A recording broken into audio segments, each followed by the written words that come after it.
এই লোকটা ডফ ইউনুসের থেকেও বড় খেলোয়াড় হবে মনে হয়। দেশ যদি কোনোদিন আমূল বদলে যায়, তোমরা ইউনুসের সাথে আশিক চৌধুরীর নামটা উচ্চারণ করতে ভুলো না। বিডা এবং বেজার নির্বাহী চেয়ারম্যান আশিক যে কতটা শক্ত খেলোয়াড় তা টের পাবা মাস ছয়েক পরেই। এই ছেলেরা ওয়েস্টার্নের আরাম আয়েশের জীবন ছেড়ে দেশে এসেছে টাকা কামানোর জন্য না, দেশ বদলে দেওয়ার জন্য। তাদের একটা সুযোগ এবং সাপোর্ট দাও প্লিজ। ইতিমধ্যেই সে স্টার্লিং নিয়ে এসেছে, নাসার সাথে চুক্তিতে চলে গিয়েছে।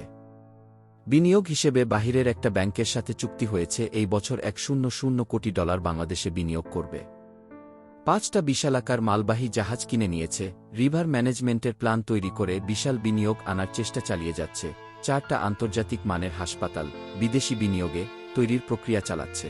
ঢাকা-চট্টগ্রাম রুটে ইলেকট্রনিক ট্রেন অথবা বুলেট ট্রেন চালুর জন্য বিদেশি বিনিয়োগ নিয়ে আসার চেষ্টা চলছে।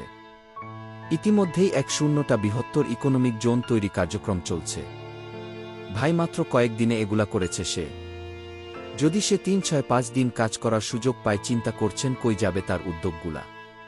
তার লক্ষ্য $100 বিলিয়ন বিনিয়োগ নিয়ে আসা এই দেশে, যা দেশের 3 কোটি মানুষের জীবন পরিবর্তন করে দিবে।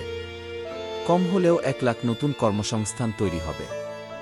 পরবর্তী সরকারে যেই আসুক, আশিক চৌধুরী, খলিলুর রহমান, শফিকুল আলমদের যদি ঠিকভাবে মূল্যায়ন করতে পারে, এই দেশ সিঙ্গাপুর বা মালয়েশিয়া হতে সময় লাগবে 3 বছর।